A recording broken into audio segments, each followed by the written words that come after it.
దున్నపోతుల్ని నరికినట్టు గంగమ్మ జాతరలో గొర్రెపోతులు నరికినట్టు రప్పా రప్పా నరుకుతానని ఒకడంటే ఆ విషయం గురించి మీలాంటి పత్రికా విలేకరులు ఎందుకంటే అలా తప్పేంటి అని అడిగాడంటే ఒకసారి అతని తాలూకా మానసిక పరిస్థితి ఒకసారి ఆలోచించేయండి. అంటే రెచ్చగొట్టే పరిస్థితుల్లో ఇలాంటి వాళ్ళందరినీ కూడా ప్రోత్సహిస్తున్నాడు, హింసను ప్రోత్సహించే పరిస్థితి. ఇంకొకడు మీరేమీ చేయలేరు, ఏం చేస్తాం మేము చూస్తామంటాడు, ఒకడేమో నరికేస్తామంటాడు, ఒకడు కోసేస్తామంటాడు.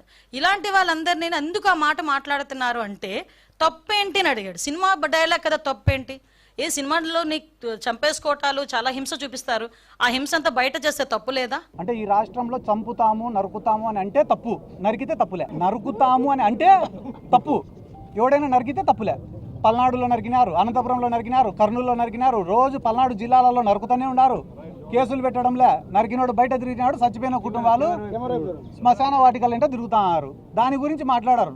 నరుకుతామనే పదం మాత్రం ఎన్డీటీవీలో వచ్చింది. ఈడ కూడా ఎన్డీటీవీ ఏందన్నా, ఎంతవరకు న్యాయం అని నేను అడుగుతున్నా.